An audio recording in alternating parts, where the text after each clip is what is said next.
Hello and welcome to 5 Year Club video number 168, the sit down and track something edition. There's a graph that I like a lot that I came up with a few years ago, maybe 1 or 2 years ago, I don't know.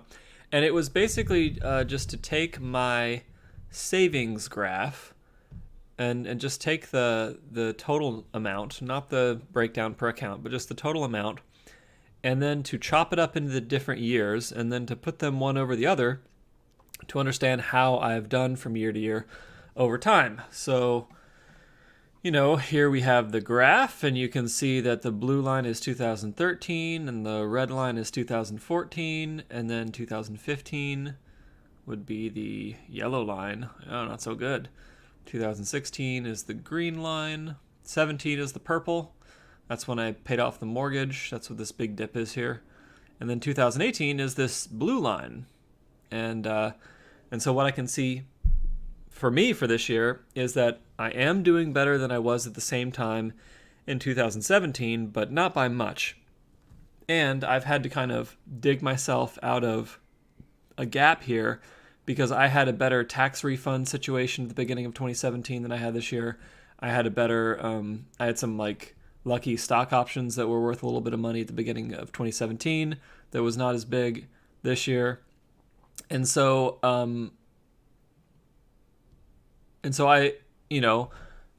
have some costs that are less. For example, I no longer have to pay mortgage interest, and that's good. And then at the end of 2017, I switched my phone carrier to have lower phone bill, and then I also got rid of my storage unit, so that freed up another $130 a month or so.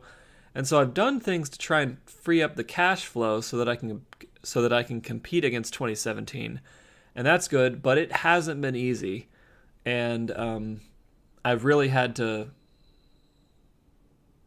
be tight for the beginning of 2018 to keep up. But I have kept up, and I'm very happy about that.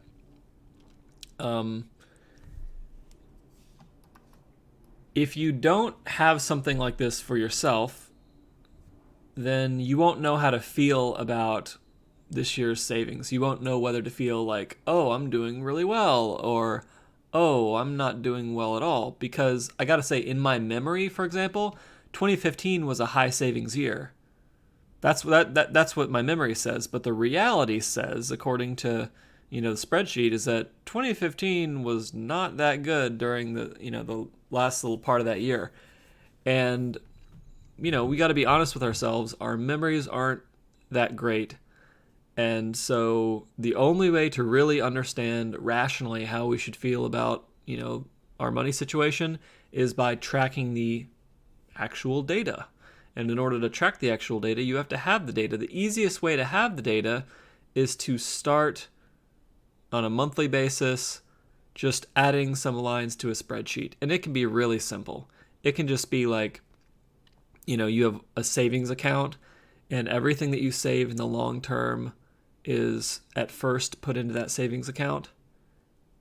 And all you do is you track input and output from that savings account.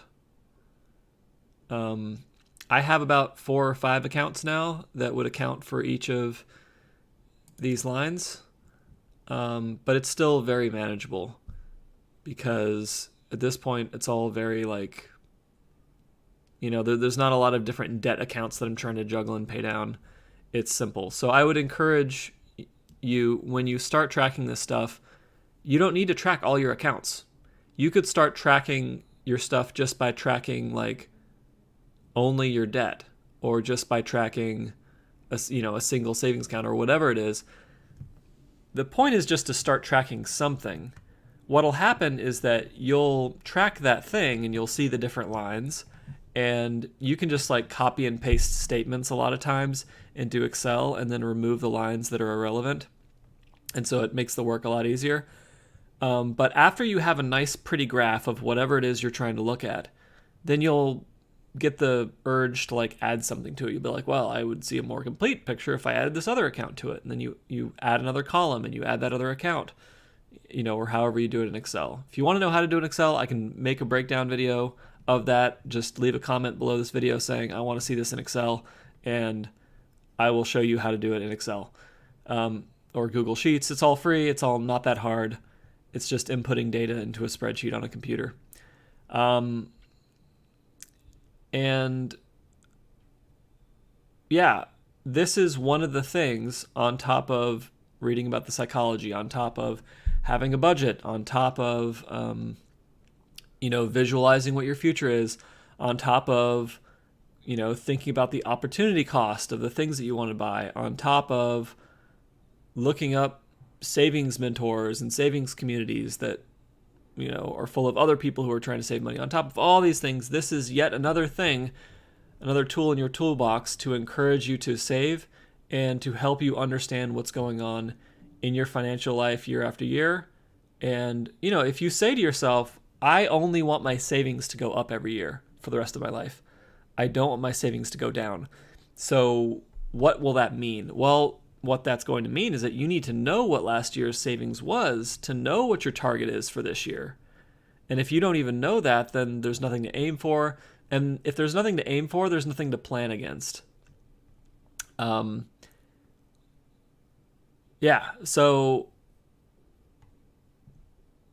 it's important to track this stuff, which is why getting near the midpoint of the year 2018, when I haven't updated this for, I think, over 6 months.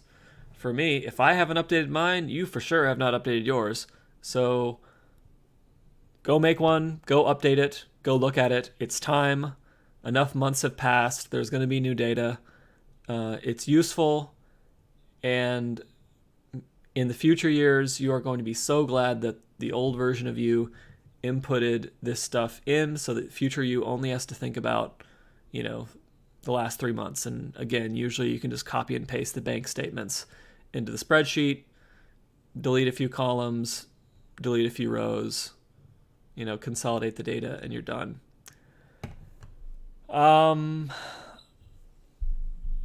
Yeah, and it's not, once you get used to it, it's not something you even have to think that much about. You can play a movie in the background. It's automatic, but you just have to do it once. You have to do it the first time so that you have something you can just kind of copy and paste and work off of. The other thing I wanted to point out, which I always I think is important to point out, is that I have improved over time, and it has taken years, right? So we have 2013, 2014, 2015 was a slip up. Then 2016, I'm back on my game. 2017, I just knocked it out of the park. I really wanted to get that mortgage paid off. And 2018, I haven't slacked off. And there's a big gap between where I am in 2018, 5 years later, and where I was in 2013. But it's